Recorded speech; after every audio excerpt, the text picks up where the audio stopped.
تا ببینی نوری چاو هزی پیم تا ببینی نوری چاو هزی پیم دیمو دیمو دیمو دیمو دیمو. If the Kurdish people themselves are united, there is no other outside force that will be able to divide them. If there is no enemy within, the enemy outside can do us no harm. I was shocked when you talked about how Mdeba know about Kurdistan. Did you know? Yeah, I was literally... I'm so surprised. Do you want to be a president like your grandfather again? The greatest weapon at the hands of the oppressor is the mind of the oppressed. Once the mind of the people is oppressed, once the people are not educated, then the country will suffer. If you come to South Africa, one of the oldest restaurants in a Kurdish restaurant is actually in Cape Town. It's called Mesopotamia. It was founded 30 years ago by Kurdish families that moved to South Africa. The process of marriage. Like how does, for example, a guy in South Africa get married? بخير بين يا خو بخير من ولدان كردوا بو نوتي أڵقەی دیوەخانی ئەمجارەمان ئەفریقیانەیە لەگەڵ چێشە لەگەڵ شازادەیەکی ئەفریقیایە کوڕەزای نێڵسۆن ماندێلا دکتۆر مەدیبا کە دکتۆرە لە زانکۆی کوردستان و دکتۆرای هێناوە لە زانکۆی واشنگتن لە ئەمریکا بۆ سیاسەت و پەیوەندییە نێودەوڵەتیەکان کەسایەتیەکی زۆر سەرنجڕاکێشە هێناومانەتە ئێرە باسی کە وەزعی کوردستانەکە کە چۆن هاوشێوەیە لەگەڵ وەزعی ئەفریقای باشوور چۆن باپیرەی کاتی خۆی ئەفریقای باشوور لە 94 سەر بەخۆی وەگرتووە 30 ساڵ دوای ئەوەی ئێستاکە کە لە پێشکەوترین وڵاتەکانی ئەفریقیا کیشوەری ئەفریقا بەگشتی ئێمە سوود لەم ئەزمونەی وەربگرین و چۆن متوانین ئێمە کوردستانیش بەرەو پێش بین و سوودێک لە ئەزمونەکەیان وەربگرین هەروە باسی کلتوری ئەفریقیا و ژن هێنان و خواردنیان و هەم بابەتەکانەکەین زۆر سەرنجڕاکێشە زۆر سپاس بۆ چێش ئەگەر ئەمانە نەبوونە نەمانەتوانی ئەم میوانە نێودەوڵەتیانە بێنین سپۆنسەرەکانمان سەرەتا زۆر سپاس بۆ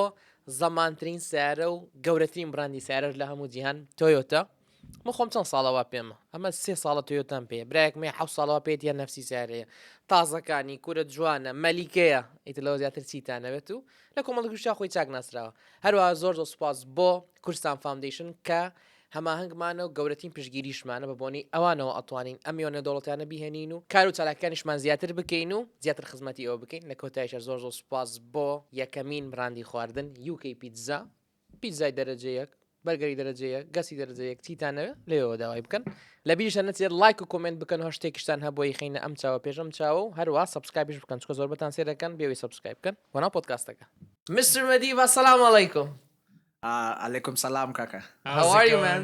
I'm still alive, man. I can't complain. And how are you guys doing? We're doing good. Thank you. Thank you. Mashallah, you look very good. Man, I gave him an award. The most handsome black man in Kurdistan. Of course, man. You know, my grandfather has always told me that you must always dress for success, man. When you show up, you must dress for success. Definitely, that's true. And you have something you always say too when I ask you how are you, you said like I'm still alive. I'm still alive, man. Like that shows a great mentality. Like as long as you're alive, things are going good. That all that matters, man. And it's also the recognition that there's so much that is happening around the world. A lot of people are dying. So you must be grateful to be alive. That's very nice. Yeah. So, Mr. Mdeba, who are you? Who is Mdeba? Okay. Yeah. My name is Siyabulela Mandela. I am the descendant of King Ngubengcuka, a descendant of House of Mandela from the Tembu Kingdom, which is situated in the eastern parts of South Africa. And of course, rest in the shoulders of my ancestors, and that is Mdeba, Sopito, Yemyem, Ngolomsila, Zondazinchaba. I love this. I love it. I am a descendant of that kingdom, the Tembu Kingdom. I stand, man, and rest in the shoulders of my ancestors, those that came before me, and those that have paved the way for me to be here even today. So this is who I am. That's a very nice introduction. Well, in a more colonial way, I would say, "Oh, my name is Dr. Siyabulela Mandela." That is a very more colonial way of introducing ourselves. That's the white version of what you can say. So I'm giving you a more African perspective. I love it. It's so different. I love it. It's like you're telling a story, not just introducing yourself. Well, it's definitely, man. Very poetic. It's not only about introducing yourself, but also locating yourself within your own genealogy, where you come from. The recognition, I mean, me and you by me and you, I mean the Africans, even the Kurdish people, for the longest of time, we've been stripped of our own identity, of our own dignity. We've been made to believe that we are second-class citizens, even in our own lands.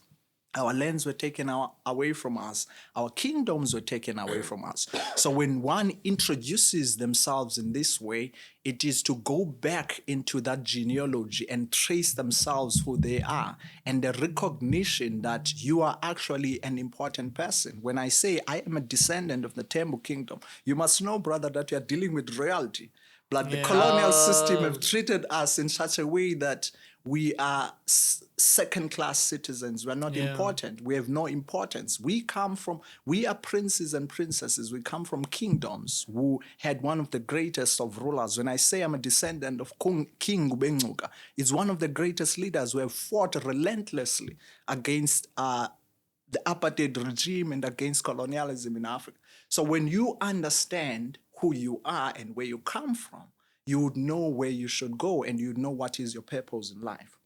But for the longest of time, we've been stripped of that identity, We've been stripped of that dignity. And thus, you find that people, all they know is the title that they possess and their name. They don't even know their history. They don't even know their own genealogy. They don't even know the greatest leaders that have even existed within their own kingdom. That is what exactly the colonial system is all about, stripping us of our identity, our history, and replacing our history with their own history so that they can see themselves as more superior and we see ourselves as inferior. So the way of reintroducing myself is the way of recognizing where I come from and tracing my own history, my own genealogy. And only when you know who you are and where you come from, that you can be able to understand what then is your purpose in life. I think that's one of the main problems that the whole West has with this whole identity crisis thing. Because most of the time, when it's such a simple question, like, who are you? The first thing we go for, like you said, is our title, our career, or anything. But careers change, titles change. But identity, like what you just mentioned right now, is something a lot deeper. And I think that's the whole process of self-actualization and how do you know what's your purpose and where you come from and what your ancestors did and how you can pave the way for the people next to come. Yeah, Precisely. True. Yeah. What kind of commonalities do you see between the African struggle alongside the Kurdish struggle, based on your time here? For how long have you been here, by the way? Well, I've been here now for almost a year in Kurdistan. For me, coming here, I already knew to a certain degree. Of course, I'm not speaking one as an expert on the history of Kurdish people in general, but insofar as the history of the Kurdish people in their struggle for their own liberation, self-actualization, I came with that full understanding of where I am going. Well, at least I thought I knew where I am going. But if one were to draw parallels between the Kurdish people and South Africa and Africa in general, we both are the people who have been marginalized, oppressed, stripped of our identity and our land being stolen by others, not allowed to even speak our language at a certain time in history, and constantly been perceived as inferior with certain classes within our society, particularly those who have inserted themselves in our land during the colonial era, more broadly, and even in the era of apartheid in South Africa. So when you look at those struggles, these are the people who stood in a struggle and fighting for their own right to self-actualization, fighting for their own identity, fighting for their own land, and even the right to even practice their own culture and speak their languages. So there are a lot of parallels here. It is for this reason, for instance, one of the quotes from my great-grandfather, Nelson Mandela, he's being called, I think it was around 1993, if not 1996, I need to fact check here, where the Turkish government invited him and offering him an Atatürk Peace Prize. And Mandela rejected that, and his response was, when asked why would you reject, and his response was, if you want to know and understand the Turkish government be a kid for a day. And that to Mandela and his people, and us as his people, it was a recognition of the interrelatedness between our struggle for liberation against colonialism and apartheid in South Africa and the struggle for the Kurdish people to be independent, to be free, and to be liberated, and their struggle for sexual self-actualization in their own land. So this was a recognition. And thus, if you study the history of the liberation fighters here in Kurdistan and the history of the liberation fighters in South Africa or in Africa and other parts of the world where there was marginalization, oppression, as a result of the colonial system, you've got to understand that that generation, regardless of geography, they had drawn lessons on one another and devised and draw strategies and tactics on how the Kurds were advancing their struggle for independence and liberation here, and how the South Africans were advancing their struggle for independence and liberation in South Africa. So our pursuit of justice and freedom is what links us and connects us as South Africans and the Kurdish people. So when I come here, I see a lot of parallels in your own history with my own history. I see myself in your eyes as the Kurdish people. I see the struggles that you're going through are the very same struggles that we went through in South Africa. We couldn't be recognized as equal citizens in our own land for almost 100 years. It was only in 1990, after a relentless fight and a struggle for liberation and freedom and justice, that we attained our own justice and our freedom. It is for that reason then, if you look in the context of the Middle East, Mandela would identify Kurdistan and Palestine and those two kind of people or countries that we can relate it to, for their struggles are similar and are identical to our own struggles as South Africans. And even in the broader context of Africa, we owe both regions, the Middle East and the African continent, we both went through various systems of colonialism. I think that the similarities between the Kurdish people and South Africans is that we're under the British colonial system, while the other parts of the African were either under the French or the Portuguese colonial system. Each of those systems had devastating consequences, which sometimes were similar, sometimes were different in how we perceive ourselves, in how we see ourselves even to this day. Okay. So, Mdeba, you were talking about how you guys had a pragmatic leader. Yeah. And all those different ethnicities, different opinions, you guys got together and decided on South Africa. Yes. Now here, I think we want to go inside your expertise. You have a PhD in international relations. And conflict resolution, yes. And conflict resolution. Perfect. How does this process usually go when there's like so many different ethnicities and different beliefs and sometimes different religions all living in the same place and they all have a different vision for their country? I think what we lack here in Kurdistan is the lack of study for the other international cases such as ours. Yeah. So I was shocked when you talked about how Mandela know about Kurdistan. Did you know? Yeah, I was literally... I'm so surprised. But it obviously shows his insight that he was a brilliant, smart man. He looked around in the region and he found different cases. And there's always the struggles of all human beings kind of close. I think here in Kurdistan we lack that. We don't have a lot of knowledge about other people, other countries, or other regions that are having the same problems as us.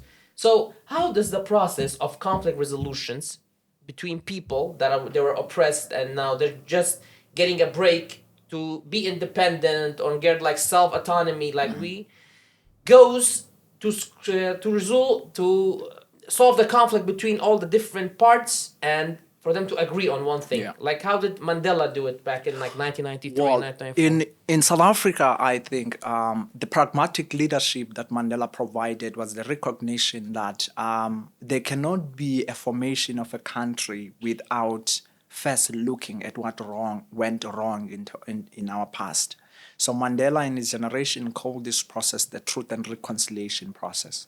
It was a process where, as South Africans, both black and white, we recognize that there were a lot of injustices that happened in the past, either during colonialism and during apartheid and the different wars that were fought in South Africa at the time. So we had to take a deliberate step as to sit into a table and recognize the importance of looking at all those injustices. For instance, when you talk about injustices, there are a lot of genocides that took place in South Africa. Even here, there are a lot of genocides. You would never be able to reconcile if we do not discuss and have a conversation on what went wrong and what were some of the injustices and the human rights violations that were committed here. Even the recognition of that helps us as the people to have a collective understanding of our history as the people. And when we have a collective recognition and understanding of that history and that collective memory, we are able to decide how do we reconcile. For instance, if you look at the civil war here in Kurdistan among the Kurds themselves, I don't think there's been any truth and reconciliation process that took place to look at the injustices on both sides, because both sides committed injustices. Even in South Africa, Mandela had a recognition that even the campaign for liberation and the struggle for liberation that it was advancing, it had devastating consequences in other ethnic groups and even into the white minorities into the country. And the recognition of some of the injustices that were done to the other group, despite the fact that we were fighting against that group in defense of our freedom, in a fight for our own liberation. There were things that were done wrong. So there ought to be then a truth and reconciliation. The truth-telling process is when you explore, it's like opening a wound. The only way you can treat a wound is not just to put a plaster into it. You must talk about the issues that went wrong. You must talk about the different genocides, the people that disappeared and the families that suffered. And it is true that recognition, sometimes people just want to be recognized that they were victims of such injustice. It is only through those recognition, then we can devise a way forward. How do we then reconcile from the injustices of our past and forge a new country? And how do we move the country forward? That is exactly what Mandela did. The recognition of the injustices of past led to the realization that there ought to be reparations for those who have suffered or for those who are victims of one genocide or the other genocide, or the fact that your land was taken away by this family. There has to be some form of a compensation and reparation. Reparation is one way in which we can be able to move forward as a country. They did that. And from then, we were then able to sit together into a table and now discuss what kind of a future do we want as a country. So you're saying, for example, a tribe in South Africa that had their land taken by another tribe or by colonialism, they were reprimanded for that. They were compensated for that. Reparations. Slowly, First and foremost, the recognition of an injustice that has been done. So, for instance, unlike the United States, for instance, in South Africa, we had the United States, they did not have the truth and reconciliation on the issue of slavery or the issue of segregation and all the injustices that were surrounded that, and as a result of the racism and discrimination. And thus, if you look at it now, the black community and the white community in the United States, they are constantly at loggerheads. Yeah. And even the system is structured in such a way that it is skewed still along racial lines. If you come to South Africa, the white people know that apartheid was a crime against humanity. They know that that was an injustice done to black people. They know that they stole our land. And thus, the recognition of those injustices enables to provide a platform where we can talk, okay, now that we know what went wrong, how do we move forward? How do we bring about reparation? How do we restore the dignity of the people? And this is where the Constitution becomes very paramount in that process. And the Constitution then is going to lay down the law by which we can bring about the restoration of the dignity of back to the people. For instance, if you look at the South African Constitution is considered as one of the best constitutions in the world because there's a recognition of the injustices that were done. Chapter 2 is in the South African constitution is called the Bill of Rights, for instance, which recognizes what happened during colonialism and apartheid as a crime and how do we reverse that crime, and thus laying down principles and laws by which the state is supposed to do A, B, C, and D in order to restore the dignity back to the people. And when you interact with white people, at least majority of them, they understand that they benefited unduly and they benefited on the system that privileged them because they were white, and they recognize that they stole the land, and thus the state has to embark on a process by which they can bring about the redistribution of the land back to all those who live in it. That's the recognition from the constitution itself. And that on its own enabled the people to be able to come together and define then what kind of a future and what kind of a country they want for themselves, for these generations and generations yet to come. What you can identify more, for instance, as one of the things that are missing here in Kurdistan, is precisely the lack of those prerequisites for any democratic country to work, especially countries that come from the form of injustices such as Kurdistan comes from. There were a lot of injustices that happened here. The war among the civil war of the 1990s among the Kurds themselves, a lot of violence, and there's a lot of anger between the different ethnic groups that were victims of those wars. There's a lot of genocide from the Yazidis and other ethnic minorities. Not much has been done about that. Not much has been said about that. Not much has been done towards the road towards reconciliation or even reparations for the victims of such injustices. And thus, these different ethnicities or identities still look at each other through those grievances that they have with one another. And it makes it impossible for the country to work or even forge one identity. If you go to South Africa, we don't, for instance, I am Xhosa, and one of the ethnic groups that we probably fought against were the Zulus. And there are other different ethnic groups, the Tswanas and the Tsongas and so on and so forth. They all each fought different wars among each other. But when we see ourselves, we don't see ourselves as a Xhosa or a Zulu man, but we see ourselves as South Africans.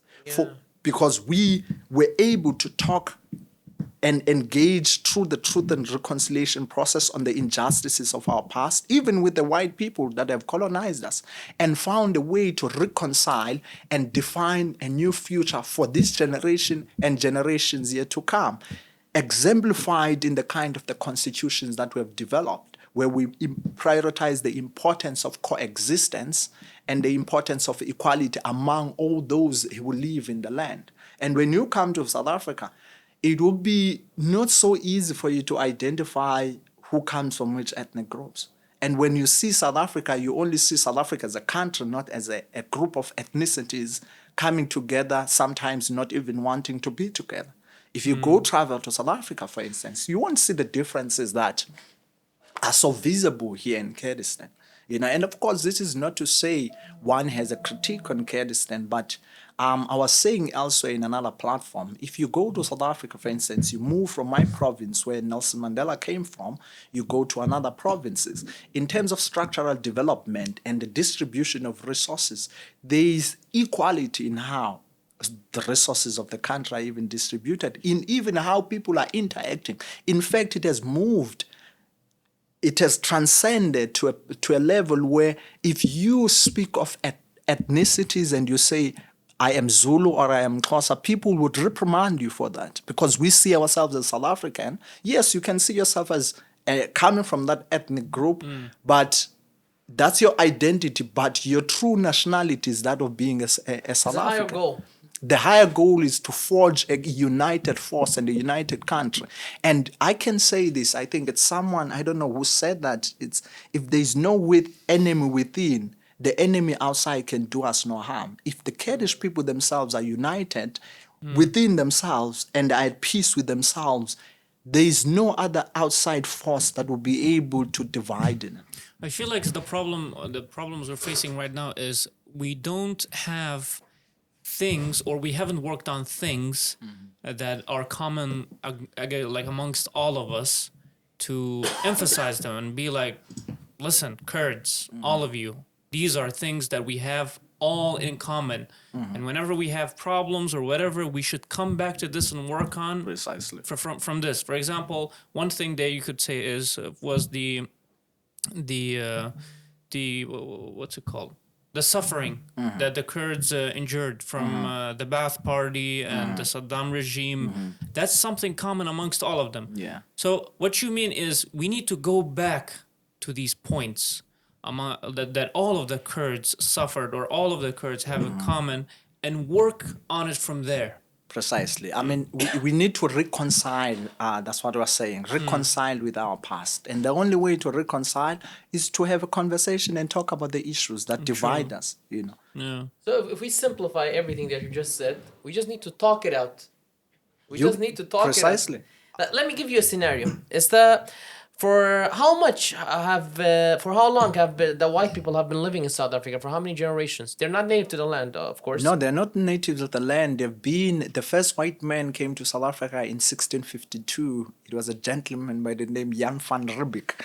1652. And of course, as they came in their numbers, and as the colonial system evolved and we started seeing more of the white people and how aggressive the colonial system and even apartheid was, from land disposition to stripping people of their own identity and forcing them to even speak a language that was not their own, with an attempt of stripping them of their own identity and even their culture.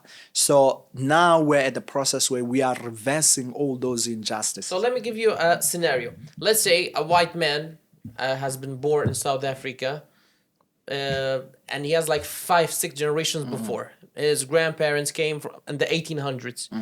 And right now, this white man or woman has 300 meters of land, 500, like a significant amount of pieces of land.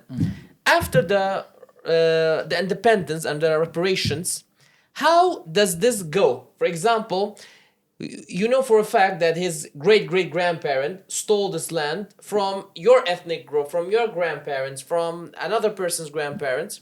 But now this guy says, like, how is it my fault? I have been born here and my whole family, my whole identity has been here for, let's say, 100 years. How does the South African government go about this? Like, you say, we need to take your land back, or how does this reconciliation and reparation actually works? Well, in the context of reparation, the Truth and Reconciliation provided a platform by which we can define who were the victims of colonialism and apartheid in South Africa. Basically looking at all the injustices that took place, from land dispossession, systemic violence, and overt and the covert violence that took place as well. And from there, we would then be able, through the Constitution itself, devise laws that seeks to bring about reparations to the victims of such injustice. Yeah. So how So does for it go? instance, you can then be able to register through the court and make a claim to that piece of land that was stolen away from you. But this is where South Africa now is lacking. For instance, 80%, or let's say roughly 75% of the land that was stolen is still in the hands of the few, particularly white people in general.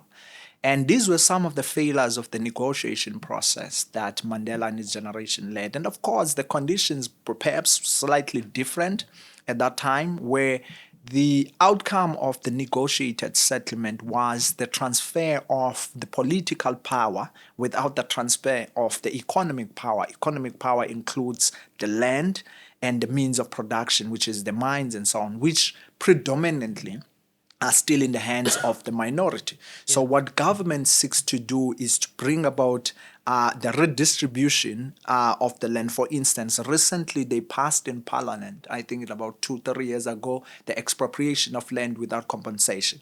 For 1994, the understanding for Mandela and his generation was that the white people in the country would willingly be able to sell their land back to the government, and then the government would redistribute to that land to the people to whom it belongs to.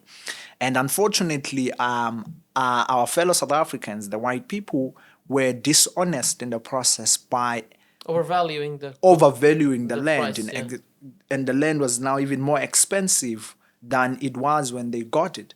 And now it made that, stifled up that process. So Mandela's regime, for instance, called that the willing buyer, willing seller. So the government will willingly buy if you willingly sell to the government the land, so that the government can buy the land and redistribute it back to the people. So this is where the bone of contention in South Africa is on the question of the land and the means of production, which are still in the hands of the few. Insofar as that negotiation process, this is where you can identify the fault lines and the idea that the economy there will be a trickle-down effect in the economy. The more people become active participants in the economy, the more the economy will be shared equal, which unfortunately was not the case. If you still go back to South Africa today, majority of black people are landless. They do not have the land, whilst few white folks have vast amount of those lands. And of course, protected by the neo-colonial powers such as the United States and Britain, who would dare to punish us if we were to expropriate that land without compensation. Really? The case Zimbabwe is a case in point. When the land was taken by force, Zimbabwe was punished through the international sanction, and thus the country's economy dissolved into the state that it is in today. Of course, there is an argument to be made on the kind of leadership that they had as well. But those are some of the bones of contention in South African politics. So what is the United States and like the Britain's excuse for this? Like, what is the justification of Well, this? it's So always... if you take back your land, I'm gonna go put you in sanctions on it. So okay, but why? Well, it's always the protection of white interests. They've always have this perception that we are more inferior, they are more superior. I understand. Let's say that's the deeper, but like, what's their diplomatic cause and like reason? Like, what do they tell, for example, the international countries? Well, like, we did this because of this, and they try, of course, to make it more justified, make it more ethical. What is their diplomatic? No, they are not being diplomatic about it. they're We just already doing know, this, for instance, if South Africa were to take a robust stance of expropriating land without compensation, South Africa would be punished by the major powers, the United States, the UK, France, and others, and more importantly, will be punished by the international institutions like the World Bank, the IMF. You know, they will all level sanctions against us, and they've done that to Zimbabwe. And South Africa has been trying to navigate that space in such a way that whilst we want to bring about the reparations and the redistribution of the land and expropriation of the land, we have to do it in such a way that does not upset the system, or else the country will dissolve in a state of chaos like Zimbabwe did. That's a very tough situation to be in, because you always like get these dilemmas. Like, do I go all in and fight the system, or do I operate within the system and try to bring about a better life for myself? It's very close to our situation too. And this problem of claiming land or claim yourself like to a land has been going on for a very long time. For example, the case with Palestine, and now the case, we have a local case here as well, which me and Kag Muhammad are from, is the case of Kirkuk. Kirkuk, yes. Kirkuk was like the same thing happened. Like Saddam Hussein back in the day brought a lot of Arab families, gave them land. The process was called ta'rib. Yeah, which is called Arabization. Brought a lot of Arabs, settled them, gave them land and money and everything just so they can settle. And kicked out the Kurdish families. Yeah, in Kirkuk. And now the children of those Arabs are now having land, and they're having houses, and they're having families. So you can't really kick them out because... Yeah, so like it's an ethical dilemma. What do you do exactly? So that's why I asked you the question. Yeah. Well, you know, in this dilemma, in the case of South Africa, I always point to the dishonesty of white South Africans in the land. For the reality is, whilst we forge some form of reconciliation and forge national unity, nation building and reconciliation wouldn't be complete without addressing the land question into the country. And this is where the white community then becomes dishonest. And the reality is, whilst we can say we enjoy the political freedoms that we enjoy, the right to vote, for instance, what's the point of going to vote and there are no tangible result and realization of that freedom, for instance, peace dividends? If there isn't that, it's impossible to see a country that is fully as reconciled. That is why South Africa, I think the last statistics I looked at on the World Bank is one of the most unequal countries in the world. It's precisely because of that. This is where the fault lines were with the negotiation process that Mandela and his generation led. And when you go and speak to black South Africans, they will tell you, while we reconcile, it is impossible to fully forgive white people, for they still have what belongs to us, and that is our land. Much of our land, of that land, is what makes our identity complete. Your identity is intricately linked to the land, and at some point, for that matter, this is where the bones of your ancestors are laid. And the land that now they produce, either they are farming on that land, this is where your ancestors are buried. You cannot fully reconcile, you cannot fully be at peace. That is why at some point, the issue of racism between black and white people, it's difficult to completely resolve in South Africa because there are historical injustices, such as the land question, that were never resolved. Even Mandela's regime did not fully address that issue. Yes, we got the independence. Yes, we got the political freedom. Yes, we have a right to vote. But what's the point if Mohammed, for instance, me and you, we both go to the same university. You are white, I am black. When I graduate, I go search for a job.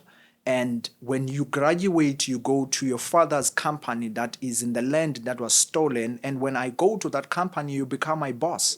You see the switch in the relationship between the two of us. Then it cultivates further the anger between the two of us. The fact that I know you have this privilege because your great-grandfather or your ancestors stole that land from my family, from my ancestor.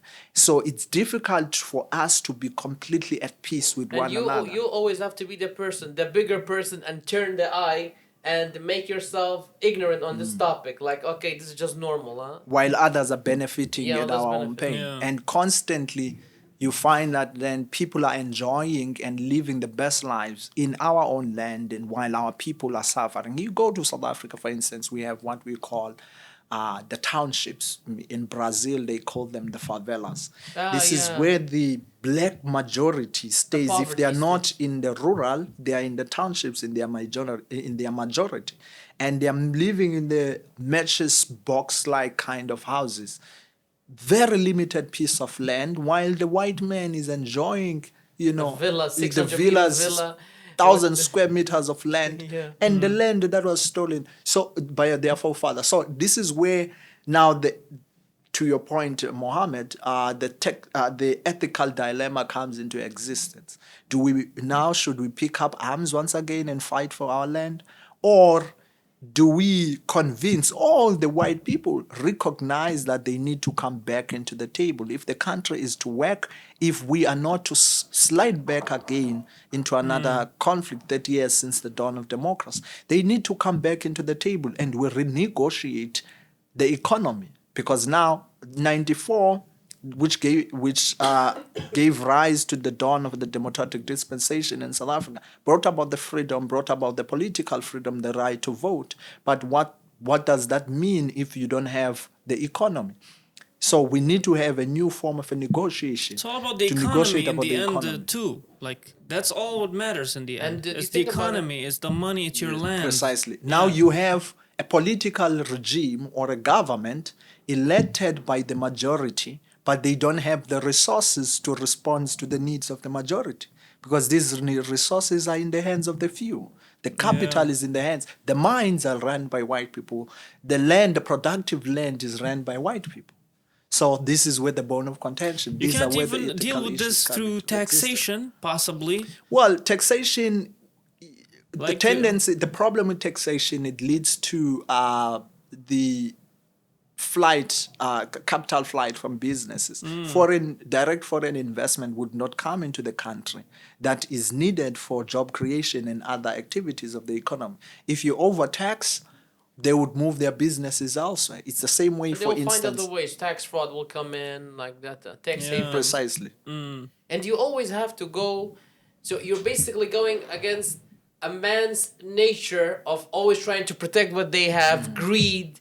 And if you tell me right now that you want this, I'll tell you it's like, okay, for $2. But if you tell me you're desperate for this, the true instinct of every human on earth, I'll say, okay, $10. Yeah. And so the same thing goes for their land, for the companies that they have and everything. Well, of course. And the other layer of it is the kind of leadership we had post-Mandela and his generation. Now you had the kind of leaders who are inherently corrupt to the core, and they have betrayed the mandate given to them by the people. And even they've betrayed the mandate that has led to the liberation struggle to begin with, restoring dignity back to our people. It's now not about the people themselves.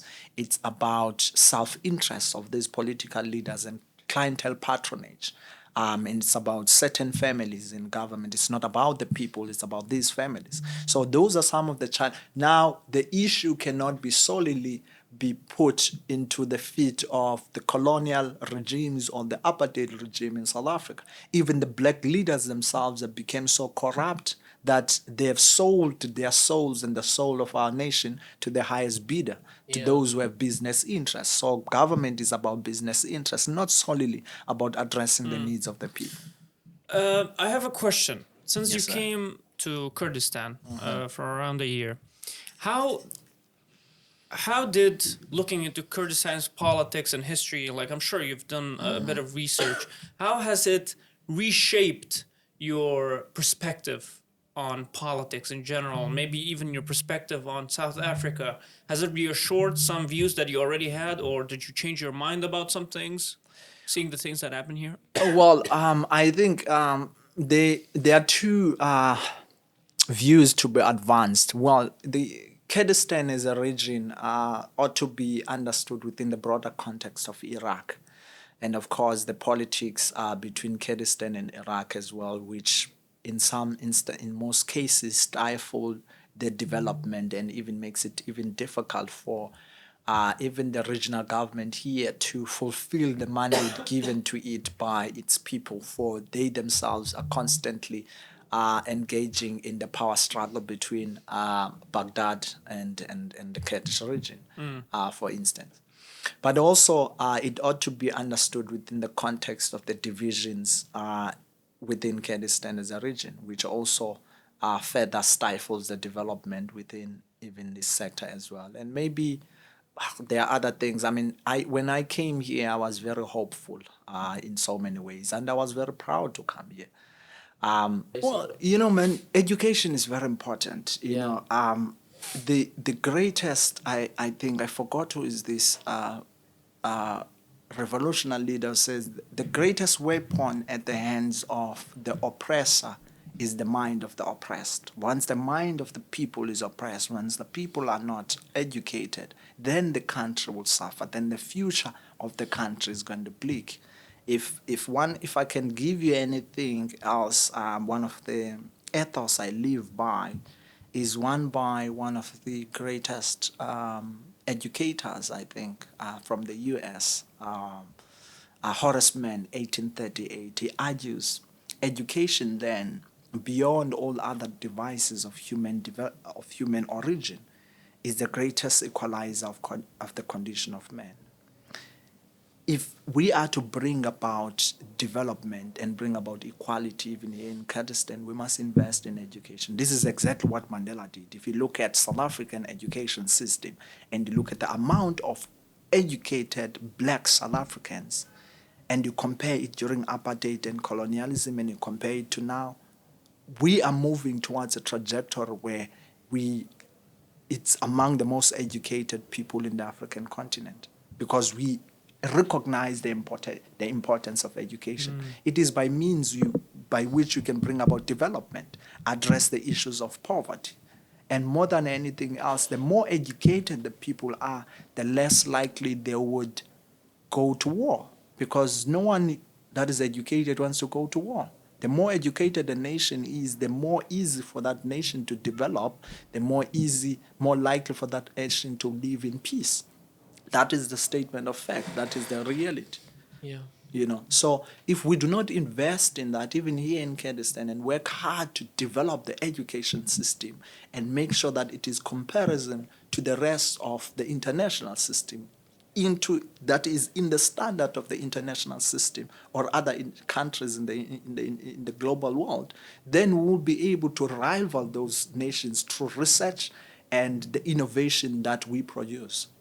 But if we kill the very soul of a nation, which is education, then you kill the future of the country.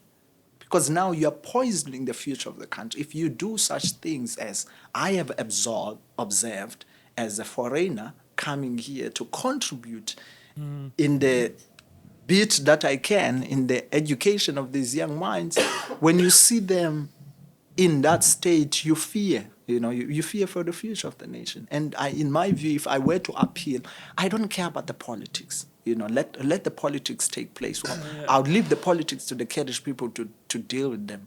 But if I were to appeal to the government, I would say, take it from those who have went through what you have went through. Put priority on the development of education. The more educated your people are, the more the country will become developed. The more likely the country and even the region will be at peace with one another.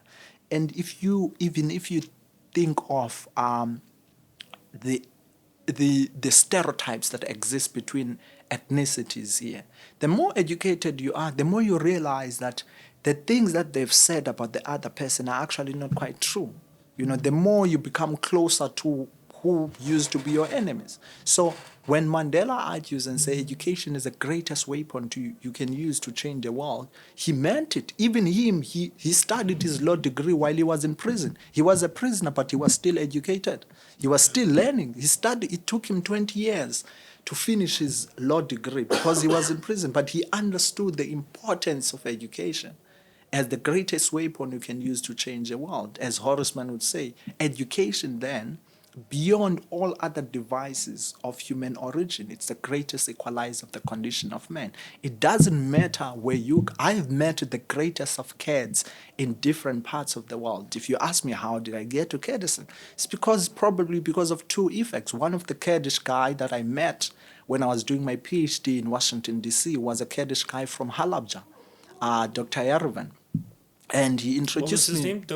Dr. Yerevan. Yerevan. Yerevan. Yerevan is from Halabja, and he introduced me to understanding the Kurdish people. In fact, when I first came here, I came in last year to give an address at the Able Forum. It was about security in the Middle East. And Yerevan was part and parcel of that. He sneaked me out of the conference and took me to Halabja to understand the genocide that took place there. And when you follow Yerevan's journey, he's now leading one of the greatest initiatives at American University in Washington, one of the greatest educated minds from Kurdistan. But he's not here in Kurdistan. What he does, well, it is related to Kurdish people. It's a Kurdish initiative for peace that is done at American University. But those are the greatest of minds you need to be in the government here, or if not the government, in the education sector here, to contribute in the development of the people. It is those people that convinced me that you should come to Kurdistan. And when I looked at them and how kind they were and how intellectually sound they were, I was convinced this is a place to be. And you get here, well, it is the greatest place to be. I love the Kurdish people. I love the culture. I love the food.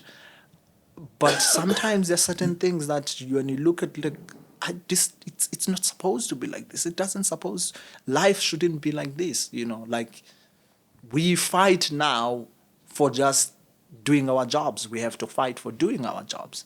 And when you look at it, they will say, no, it's just a Kurdish culture. We do things in the last minute. It's an excuse. And they put a bad image of the Kurdish people. Now, when I go home, I have this bad taste of Kurdish people. I'm like, man, the way they treated me in here, it's not nice. But elsewhere, they've been so good to me. So, do you want to be a president like your grandfather again? No. I've no... Help in reshaping, for example, South Africa and even the Kurdish South African connections, like increase the... Well, I have no vested interest, to be honest, to be in the government, in the politics. More so, my interests have always been that of being a diplomat. You would say maybe a minister of foreign affairs. Yeah. That would be the role I would like to play. I'm a trained diplomat, man. And of course, to your point, it's one of the questions when I meet my colleagues who are doing amazing work here in Kurdistan, who are Kurdish. And I said to them, one of the things that surprised me is that South Africa could be considered as one of the allies of the Kurdish people. But we do not have any relationship that is that strong. We don't have a South African embassy, for instance, or even a consulate here. But in the context of this region, these are one of the people that Mandela aligned himself with when he compared the struggle of his people and to the struggle of the Kurdish people. My assumption would have been we should have had a South African embassy in Kurdistan, or even a consulate. We should have had a relationship, business relationship between the two countries. We should be having strong relations between the two countries. So if I were to become a minister for foreign affairs, which in the future that could be a possibility, I would definitely make it one of my goals. We'll become the foreign minister too. In fact, let me announce it in this platform that we have, since I came, we have taken an initiative to establish education diplomas between Kurdistan and South Africa. That's great. And we had professors from South Africa coming from Nelson Mandela University, by the way, coming to University of Kurdistan, and we now have a relationship, a memorandum of understanding between South Africa and Kurdistan, and between these two universities. And soon we'll be sending students from Kurdistan, hopefully to study their postgraduate, masters and PhD at Nelson Mandela University and undergraduate universities in South Africa. And we'll bring South African students to come and study here, even in Kurdistan. So if the politicians can't do it, we have already started and it. So let us give you a promise. We're still young and we have limited influence, but inshallah in 5 to 6 years, when we have more impact and influence, we'll be the ones that pushing to have a South African consulate and an embassy here the most. We'll make it happen. That's a promise. Put it in shake. Of course, brother. Let's do that. In fact, let's do it right now. In fact, our if you come to South Africa, one of the oldest restaurants in a Kurdish restaurant is actually in Cape Town. It's called Mesopotamia.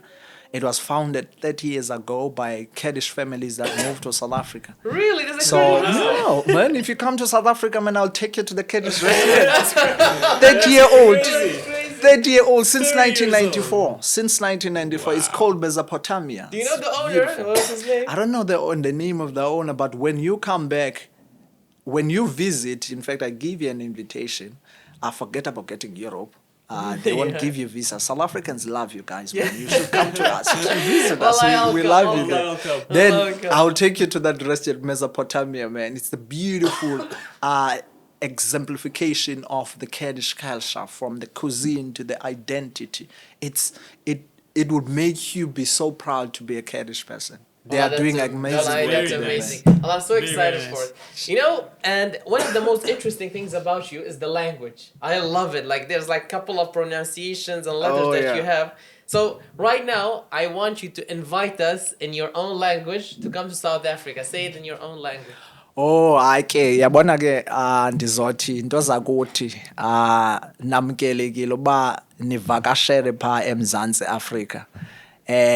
Nizofika siniququzelele sininike ubomi obuncwane, ubomi obuzela amathamsanqa. So xa nizile ke into zakuthi sizonamkela nje ngabantu abavakashileyo pha eMzantsi.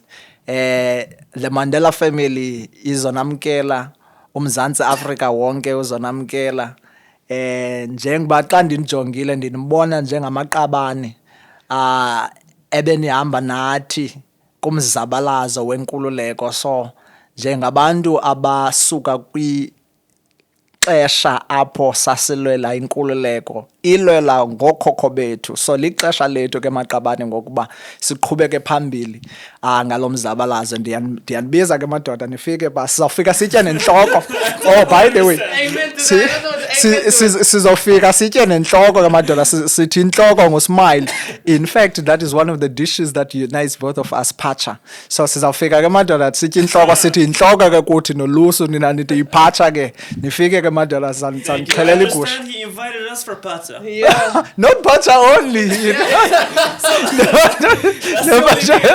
That's the only thing you understood. Xhosa is a beautiful language. Allah is beautiful. Let me answer you in Kurdish. Zor spas again. Inshallah دين يكسر بيلي أخوي نيا شاور درجيك سربيك زمان حسب ثاني يوم مطعمي ميزوبيوتيا ما نعرف ممكن كأبا كردية أو تشرت خانيش بخو إمزام حزم لا تشاوكه ولا ميشككه ولا قاسا كان يجي بتامي إيه وإملا تأخو ما تزرد تشويتي كينو ترشاويتي كينو مشتانا بس إن شاء الله يرزق خوش Gelk spas kaka. Zor spas. Spas boto. We talked about some of the letters. So, for example, we have qawa, qozi. How is it pronounced for you? Khozi is kozi for us. Kozi. Kozi, yeah, kozi. Yeah, you call it khozi the dish, we call it kozi. And you had another pronunciation to say, it's like something like this. What letter is this? Because I've noticed you do it. For instance, Dawashan, which is the podcast, would be Dawakan for us. Dawakan. So X is not sh. So it would be Dawakan. Yeah.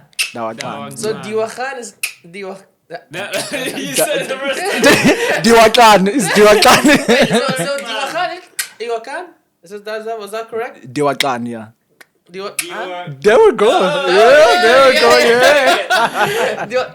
I mean, there are so many similarities between the Kurdish people from the language, even the food. When you come to South Africa, you'll find that the only difference, maybe to a larger extent, in our food is how you prepare it. It's more or less the same. And when you eat pacha midnight. I eat pacha during the day, but we eat the same pacha. Yeah. You know? Even true. the words that you pronounce, it will be so easy for me to learn Kurdish because the way you pronounce such certain words are similar to how we pronounce them. They might mean something completely different, but the pronunciation, it's like more the similar. way of speaking. Do you have any word that's exactly the same? Like that word we use, you guys use the same word that has like almost the same meaning. Have you noticed anything? Not necessarily that. Maybe it might be that it's written the same way, but it doesn't mean what it is. You know. Like for instance, I know how to pronounce Zanko because we do have Zanko. You know, Zanko. Like you say Zako Kurdistan. I know how to pronounce. I write Zako the way I would write it in Xhosa. Actually, Zako would be similar to my other name, which is Zano Kanyo, Zako. So it's the same words that we use to write that word, but they have different meaning. True. Or Khanke, for instance, or like the Kuzi, or Khuzi, you call it Kuzi for us. Yeah. What would be other words? Helka, Mrishk. Do you have those? Like Helka means egg. Mish means chicken. Egg, Helke. Chicken is inkuku. How do you call That it? makes sense. How do you Inkuku. How do you call a reptile? Reptile. Pera khushkhushok. Pera? Khushkhushok. Pera khushkhushok. Okay. Pera khush. Pera khushkhushok. Khushkhushok. Yeah, khishok. Okay, so let me give you a tongue twist right here. Okay. So I'm going to say in my language, which is Xhosa, the reptile has died. Okay. Khushkhushok كمل. Iqaqa linabeluqaqaqa. The reptile has died. Iqaqa linabeluqaqaqa. The reptile has I'll died. try That's a desert. Iqaqa linabeluqaqaqa. Ika. vodka. Do you do it with your tongue or is it your teeth? Ikaka. Ikaka. It's very hard to do it after each other. I can do it once, but I can't do it twice At on the top of each beginning, other. I thought he does it with his teeth. Like, I feel like that was really healthy. Like, how doesn't your teeth break? That's No, you got there, bro. like if you pronounce Diwakan, like it's like the way you call the horse, like hosa. Yeah. Hosa. Diwakan. Hosa. Diwakan.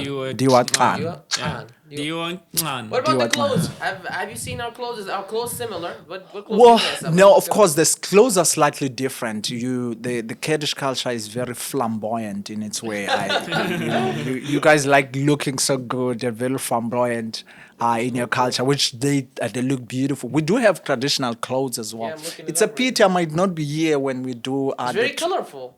Yeah. Is this it? Yeah. That one is Zulu. Yeah, it's very colorful. Very colorful. That is Very actually, it's not that they have in their shoulders. It's actually a skin of a leopard. It's the skin of a leopard. Yeah. Wow, Yeah, that's a skin of a They leopard. hunted it like the guys. Oh, you know what? So if you see the next one, this one here, Let me see. then swipe right. That one is my culture. That is Xhosa. Oh, that's very nice. It's a pity, man. If I was here, I would be here next year, you'll be seeing me rocking on the Kurdish Cultural Day. I'll be rocking in my Xhosa attire, looking like a prince of Wakanda. Wakanda forever. Wakanda forever, man. That's very nice. That's Xhosa Day. Something else was very interesting. I just remembered. Last time you told me the process of marriage. Like, how does, for example, a guy in South Africa get married? Well, in South Africa, first and foremost, unlike here in Kurdistan, your father doesn't marry a wife for you. You won't get married until you have the means to get married. For instance, if the dowry, which is exemplified in the kilos of gold that you pay, which is more similar to our culture, we also pay that. I have to make sure that I have that manifest. For instance, in our culture, it will be between 10 cows to 100 cows, depending on families. Yeah. And if you are from royal family, then you'll have to pay maybe 50 to 100 cows. And it is only the man who pays for that, not your father. You cannot get married until you have the means to get married. So such that you'll never find a 20-year-old or a 23-year-old married. And so you have to have the financial muscle, and the family will only hand over their daughter to you if they see, one, you are educated, two, you have the means to support. And when you get married, you don't stay in your father's house, you stay in your own house. First, you must be able to buy a house and build a house. You must be able to pay for that dowry. If, let's say, 10 cows amount to 1 kilo of gold, I'm making an example, I must be able to pay for that. In other words, I must have a job first, and I must be able to pay for all those things. Until then, you are not allowed to get married. That's like the hardest difficulty. Yeah, but like, No, You know it's... what I'll do? You know what I'll do? I'll get married here and make my father pay for it. I'll go to South Africa. When I have a son, he has to pay for his own marriage. oh, that's Then you- I was telling him, cows there, I feel like they were so expensive. No, it's not expensive, Is it like man. a A cow cow for is, like $2,000 yeah, there? the cow is between $1,500 to $2,000. That's normal. It's not It's much here normal. as That's well. how. What? That's Here the it price looks of like a cow. cows for Man. like $600-700. Nah, What kind of cows are those ones? Are they skinny? Yeah, well, they're like, Cows for like a million, like sufficient- 2 million dinar. $1 million or $2 million dinar. It depends, but a very good cow, okay, it's 2.5 million, 2 million. Is there like a certain standard that the cow has to be? For example, the cow has to be at least 200 kilos or something? Man, imagine yourself. You are going to a family to ask for the hand in marriage of their daughter. You bring a skinny cow. Who's going to accept you? I'll bring 10 skinny I think cows. that's a $500. No, that's I'll bring like 10 skinny cows. then that's an insult to that family, man. Oh, The whole purpose of even having that, we call it a dowry, or in my language, in English it's dowry, in my language, lobola.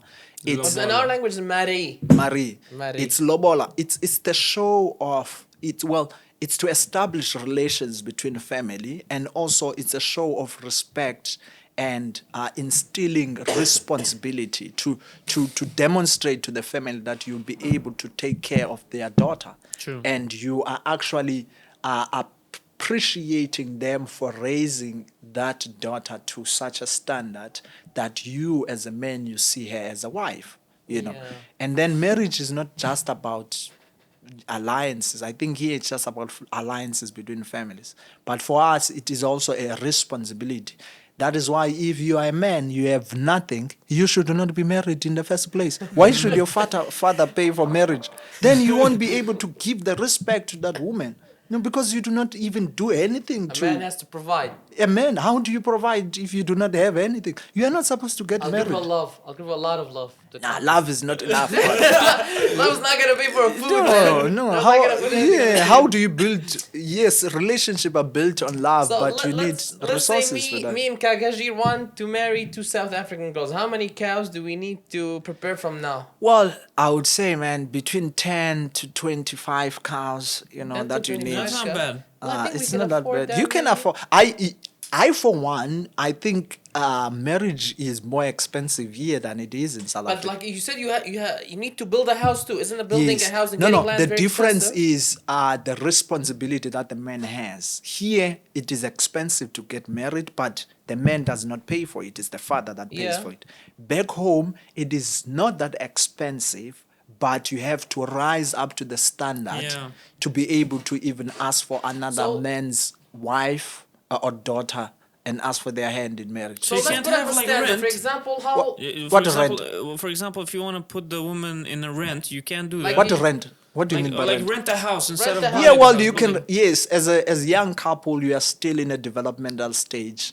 You would rent. I mean, that's between the two of you. But that's you okay, must yeah. demonstrate that you have the capability. One, if you are uneducated, why do you get married? Seriously. that's a very good I mean, question. it's like, well, maybe that others might take that wrong, but seriously, I mean, if you have not developed yourself as a man and capable of taking care of another man's daughter, why do you marry to begin with? So Yeah. the whole purpose of making sure you put a structure into it, you must be developed, you must be educated, you must have capabilities of taking care. You have to demonstrate to that family that I will be able to take care of your daughter. And it is a culture in for us. If you are married, you must leave your family, your father's house, and you must start your family elsewhere. It is people would look at me staying at my father's house as a weakness. They would look at me, and it would be a shame to my father that I would marry a wife and I stay at my father's house. It means that it's a common shame. thing here. Well, I don't know what it is. I'm not going to criticize it. Yeah. You know, it It's a is what it is. cultural It is a cultural thing, maybe. But a man must be able to take care of his. So it makes you know, sense. True, I would true, never yeah, give it's, you It's logical there. Mohammed. Yeah. I would never give you my daughter in marriage if you do not have anything, man. First, But I love her, man. I first love you her. must be. What love? Are you going to feed her by love? I'll give her so much love that she won't need food. How are you going to take care of my kids and my grandkids? How are you going to take them to school? Well, I won't have kids. well, I'm making things easier. No, man. Otherwise, any Tom, Dick, and Harry would be having someone's daughter anywhere else. That's why we had to cap it in that state. I think that culture for me is very important because when you take that initiative, it means that you have to work so hard, save up in order for you to go to that family and say, I am ready to take up the responsibilities of taking care of your daughter. You know, irregardless of whether she can take care of herself, but you must demonstrate the ability to rise up into that responsibility as a man. It shows the dynamic too. Like it's a very natural and traditional ways that human beings have developed. Like the woman's most of it's the caretaker and the man's the provider, and it makes sense. It actually makes sense that It's it's logical. like this way. So let's put an average on average. How much in US dollars do you need to get married in South Africa? Like for Well- example, like would $6,000-7,000 would be enough? I would say between 7,000 to 10,000. Well, that's not That's good. It's not on the monetary value that matters. It's the demonstration of the abilities. Yeah, but and there's no woman, unless that woman is uneducated, that would marry you if you have nothing. You have to demonstrate that you can take care of the responsibility. Here it needs a lot. It needs like $20,000-$30,000. But the father pays for it. You don't pay for it. So I don't think kind of. that's where I would criticize. I would say maybe if you were to change the culture, maybe for men to behave in a way, because if you pay that dowry and it comes from your pocket, you work hard to keep that family together. Yeah. Because you worked hard to even start that family. You took an initiative and you became a responsible man, and then you'll be not only a responsible man for that daughter, that family's daughter, and your family, and you'll be a responsible man in society in general, because your family, you are responsible for it as a man, not your father. No father shouldn't be doing those things. How do you then become a man? How do I call you a man if your father pays for your wife? You won't. I mean, I look at you and say, but yeah, I say, yeah, He's like man, but I mean, like, he's a beta man. but I mean, but the point, I mean, I can recognize also the fact that cultures are different.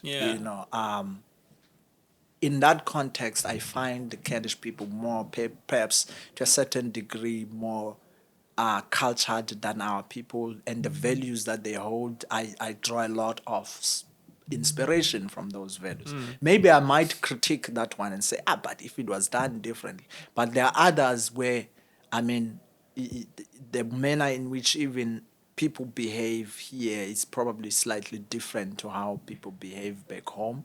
And sometimes, like, much of our people back home have lost their values and even their culture because they have now subscribed to more The globalization and liberal ideals and global ideals, which really erodes our culture and takes away the ethics within our culture as well. Well, it's amazing how similar the cultures are. Like, you would never imagine, like, two different continents. And us as Kurdish people, not just with South Africans, we don't really have a lot of meetings with the black folks. Yes. Yeah. No, I've noticed here there's been a very limited contact with black people, which it's not really a consequence of anything to begin with. It's just like that. But there's a limited. I noticed, for instance, when even I'm at the university, oftentimes students will think that I'm a student. Yeah. And also they cannot fathom the idea that a younger person can actually be considered as a professor. It's not a culture. And here, well, I would say maybe to a certain degree, and not to say there are Kurdish people are generally racist. They are not racist, but I face some certain forms of racism where you realize that people undermine you because the only contact that they have with a black person is the one that works in their kitchen. Yeah. So for them to, or the one that works in construction, for them to see a black man wearing a suit and is a professor, it doesn't really sit so well to them. They don't have that exposure. It's new, yeah. And then they behave differently and they treat you differently than they would treat a white professor, for instance. They will afford them the respect. But because the only limited contact they have of a black man is either the one that washes, that cleans the garden, that works in the garden, or the one that works in the kitchen, or the one that works in the construction. And the movies too. Movies and like Hollywood has a lot of influence on us. Precisely. Yeah. You know, so I had. But I thought you were a student at first too. Like, it's crazy. It's okay for you to mention your age. Like, how old do you think he now is? you want to expose my age to your audience. Yeah. It looks so like, I don't know, it looks like 26, 27, 26. Oh, well, you know, we usually say black doesn't crack, man. It really doesn't crack. Well, you know? black doesn't don't crack, man. Blacks don't crack. No, I'm actually way older than that. Wow. Way older than that. But I'm not older either. I'm in my early 30s, let me say. Yeah. Okay. Yeah, I'm in my early 30s. So the first time I met him, Rayan on the phone, she told me that he's a doctor and professor there. But I don't know, I forgot when I saw him, I felt like he was a student. Yeah. No, a lot of us on campus when I walk around, students would ask me, are you an exchange student here? I was like, yeah. Now I just say, yes, I'm an exchange Yeah, you student don't in have the- politics. you Yeah. don't have I don't know, the- because I have to like, explain all the time. No, I'm a professor. How are you a professor? You look so young. Now I have to Oh, explain like- and explain. Like my genes, know, I work yeah. this hard. you know. So, and I'm an African, man. Black is beautiful. Can you look at that? Yes, man. Wakanda forever. That's actually a good question too. How much do you think Black Panther has helped the people's perceptions of Africa in general? I think Black Panther and the entire crew at Black Panther, man, they've played a very key role in breaking down the stereotypes that the people have of African and Black people in general. I mean, even the whole concept of Wakanda.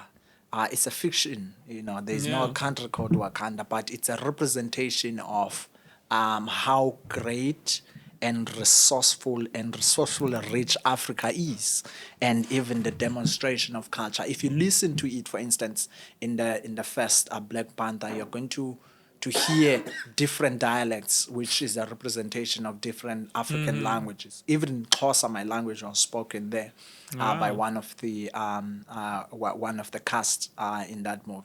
It helps to dispel this myth that Africa is this continent, it's this dark continent, poor and uneducated people. It helps to shine a light and a spotlight on Africa, that Africa is beautiful. Africa is a very rich and resourceful country, man. Continent. It's one of the richest continents in the world. Yeah. And it's a great dynamic too, how they switch the whole way that the world works. Now Wakanda is opening its door to help the world, the rest of the not world. the other people, Not and that. Europeans. And it went has to- always been like that. The fact that the whole concept of colonialism was built on extracting resources from Africa and the Middle East to the imperial forces in Europe and the West. Yeah. It was not us needing them. They needed us. They came and stole what was ours. Even if you look at to give an example, at the British crown that the king wears, or even the king wore, that diamond was stolen from South Africa. It's a South African diamond. It's not from the UK. They don't have diamonds in the UK. They stole those resources from Africa. Even yeah, go ahead. That's what Wakanda or the Black Panther is a story. The storyline is to give this, challenge those stereotypes that we needed them. We were savages. We needed to be civilized, and they had to come and we had our own kingdoms. We are we are the descendants of kings and queens. We are royalty, and the fact that that's why, for instance, at some point, when Mandela was interacting with Queen Elizabeth, and they said at some point the queen is on the line, and Mandela must behave differently. Mandela was like, no, I'm a king. I come from a kingdom. You're the queen. Yes, treat me as a king as well. I come from royalty as much as you come from royalty. And I think there's been research on the. I don't know if it's a historical fact or not, but they say the richest man in history was a black man called Mansa Musa. Mansa Musa or something? Mansa Musa, I think from Ethiopia. I might be mistaken. Like the richest person in history, they evaluate his net True. worth. Even now, today's world's resources are mostly dependent on Africa. For example, batteries. Yeah, batteries. There is a big fight between China, America, Russia, and all these countries for batteries. I think they're mining lithium there. Lithium, yes, they're mining lithium in Sudan. Lithium actually comes from Sudan. Yeah. Cobalt, which is used in all the iPhones, it comes from Democratic Republic of Congo. More than 60% of the world's cobalt comes from Democratic Republic of Congo. Even cocoa beans, they're literally there's whenever there's a shortage, prices go up instantly in all chocolate products, coffee products. They also say from an anthropologic aspect, I think we're all descendants of black people. The black people were here first. Humans were all black. We're Africa. We're from from Africa. Well, there is that narrative. I don't know how far true that one is. I've heard that too. But listen, man, Africa is beautiful, man. Africa is rich. Welcome, And welcome. the You're argument I tempting me, usually you're say to tempting me. people, it is African people that are poor, not the African continent. They are poor maybe because they mismanagement of the resources, because their resources are being exploited by the former colonial powers, and our leaders are selling us to the highest bidder. It is not Africa that is poor, it is African people that are poor. True. You know, and black is beautiful, man. Yeah, like, Wakanda forever. Oh, the new, you should watch out the new Black Panther that is coming, man. We should lobby. No. I think we should. All Kurdistan needs is to Look, lobby to I think- Marvel to make a movie about So, Kurdish people. You know what Yeah, we established definitely, here? man. We established here now a strong connection between South Africa and Kurdistan. Yeah. Our great nations need to help each other and build the connection. We are that needs starting from us as young people from an Yeah. education point of view. Exactly. And this is an invitation to you, gentlemen, as well, here to say, if you want to study in South Africa and you are confronting troubles, feel free to reach out and we'll do anything and everything to make sure that we support our No, that's young Kurdish You know what brothers we and can sisters do and too? develop the minds and the future leaders of We tomorrow. can, inshallah, for next year, we can arrange something where we come for like 2 weeks or something Yeah. and do like a whole campaign, like a program of trying the food, A whole tour. seeing a whole tour, maybe meeting even some politicians, going into university. Even everything. better, gentlemen. I would lead that campaign. I'll host you. at all. I'll host you guys in my that's country, great. and I'll take in We'll- my we'll house, push and for I'll this. take you around Yeah. and get to experience. We'll put Ah, this South into our Africa. next year's plan. Yeah. Let's do that, man. Mr. Let's Mdeba, do that. it was great having you Very on. nice Wallah, having it's a you. pleasure. And I'm so sad that you might, I don't know, you have decided that you might be leaving, or Tawau, it's like it's done that you are leaving. But I hope that you have a connection with the land here and with Kurdistan. And we, as young people, like we mentioned, we increase the strength between our two great nations. No, of course, man. I mean, it's unfortunate that certain things that do happen, that people get underappreciated, abused, or sometimes, you know, it's so sad because Kurdistan is such a beautiful country and the people are such beautiful. There are certain, you know, there are certain bad apples here and there. Like in any country, you come to South Africa, you'll find that. But I mean, I love the mountains though, so I'll definitely come back for the mountains. You know, I'll definitely come back for the mountains. But we will have a great relationship. Nelson Mandela University and University of Kurdistan have established a relationship, and we'll be having an exchange program between academics and between students. That's great. I'm looking Great. forward to see and host Kurdish students coming Well, into I my agree. country, I'm excited. into Nelson Mandela University, and I'll take them around and give them the very same best hospitality that the people gave me here. Great. We will. Thank you so much. We will put all of the socials of Dr. Mdeba in the bio. Please check it out. And this is the start of something big, hopefully, inshallah. I hope you guys like the podcast. And Mr. Mdeba, Yes, thank you sir. very much for accepting our invitation. Zelfs als spaas, honoring kijk. you guys. Zelfs als spaas. Zelfs Zelfs als yeah. spaas, yeah. So, Kevin. Until the next episode, we see you again. Peace. Peace. Wakanda forever. Wakanda forever, man.